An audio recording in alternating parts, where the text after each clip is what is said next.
The next members of the International Space Station crew all believe that their 6-month mission is an important part of the work that's needed to help human beings continue to explore well beyond their home planet.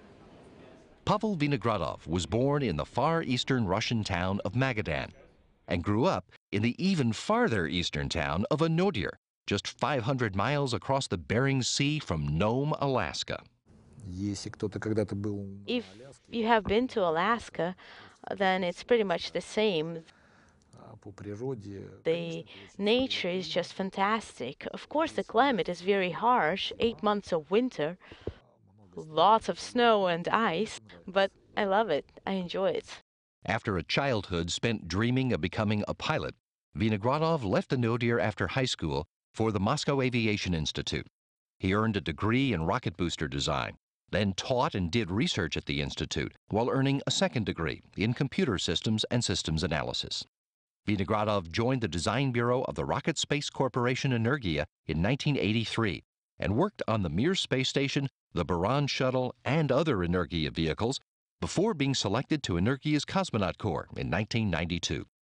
He logged 198 days in space as the board engineer on Mir 24 and made 5 spacewalks to repair Mir after a Progress freighter punched a hole in it in the summer of 1997.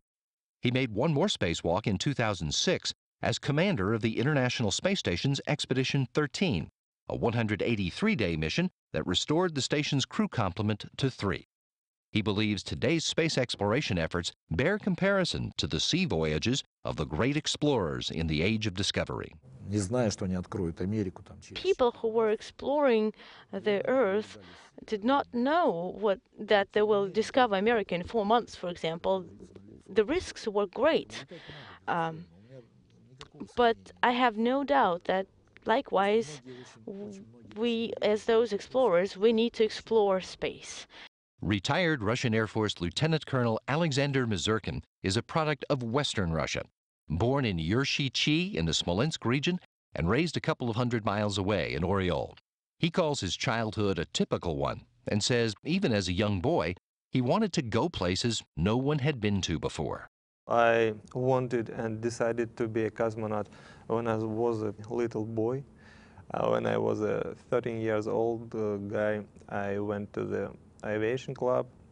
There I made parachute jumping. There I was flying on gliders. Becoming a pilot was next on his list. After school in Oriol, Misurkin went to the Kasha High Air Force Pilot School in Volgograd, then finished his pilot training at the Armavir Military Aviation Institute in Krasnodar in southern Russia. He spent the next 7 years in the Russian Air Force as a pilot instructor at the Krasnodar Military Aviation Institute before being selected as a cosmonaut in 2006.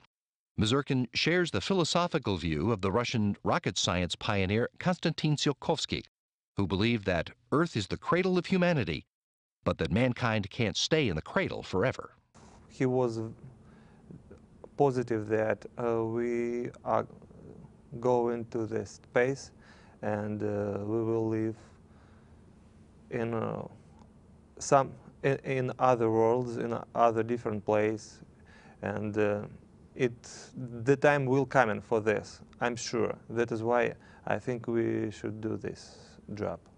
U.S. Navy Commander Chris Cassidy is a native of Salem, Massachusetts, who grew up in York, Maine, on the Atlantic coast. He was aware of the space program as a young boy, but admits he wasn't particularly interested.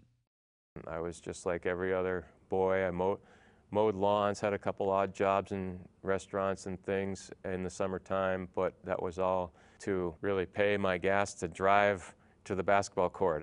Cassidy left York after high school, first for a year at the Naval Academy Prep School, and then on to Annapolis, where he earned a bachelor's in mathematics.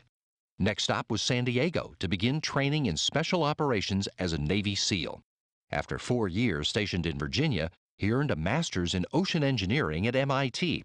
And about that time, he became aware of a fellow Navy SEAL who had had a similar career arc to his, astronaut Bill Shepard. So one day I actually met him or called him, and he gave me some great information, and I thought, you know what, that sounds really like a really fun job. I think I'd like to do that. So I was probably 26 or 27 when the idea first popped into my head. Cassidy applied, but didn't get the call from NASA. The next year, just weeks after September 11th, the SEAL platoon he commanded did get the call, and he was deployed to the Afghanistan region before the 1st of October.